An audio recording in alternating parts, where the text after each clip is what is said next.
ആശാപ്രവർത്തകരുടെ honorarium വർദ്ധിപ്പിച്ചത് പ്രതീക്ഷ നൽകുന്ന നടപടിയാണെന്ന് ആശാസമരത്തിന് നേതൃത്വം നൽകിയവരിൽ ഒരാളായ എസ് മിനി. പ്രതിപക്ഷ നേതാവായിരുന്നപ്പോൾ നൽകിയ വാക്ക് മുഖ്യമന്ത്രിയായതിൽ പാലിച്ചതിൽ സന്തോഷമുണ്ട്.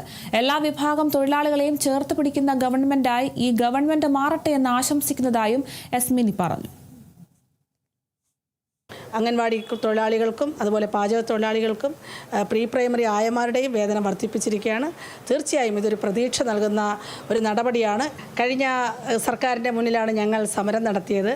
അത് ഒരു ദിവസം 700 രൂപയെങ്കിലും വേതനം നൽകണമെന്ന് ആവശ്യപ്പെട്ടുകൊണ്ട് ഞാൻ നടത്തിയ സമരത്തെ പിണറായി സർക്കാർ ആക്ഷേപിച്ചും പരിഹസിച്ചും ആ അധിക്ഷേപങ്ങളൊക്കെ അതിജീവിച്ച് തന്നെയാണ് ഞങ്ങൾ സമരം ചെയ്തത്.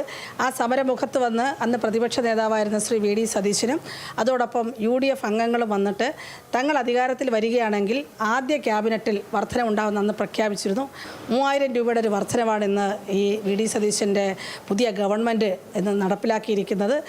ഘട്ടം ഘട്ടമായി വേതന വർധനവ് നടപ്പിലാക്കുമെന്നും ഒപ്പം തന്നെ വിരമിക്കൽ ആനുകൂല്യവും നൽകുവാനുള്ള നടപടി ഉണ്ടാകുമെന്നും എല്ലാ വിഭാഗം തൊഴിലാളികളെയും ചേർത്ത് പിടിക്കുന്ന ഗവൺമെൻറ്റായി ഈ ഗവൺമെൻറ് മാറട്ടെ എന്ന് ഞങ്ങൾ ആഗ്രഹിക്കുന്നു, ആശംസിക്കുന്നു.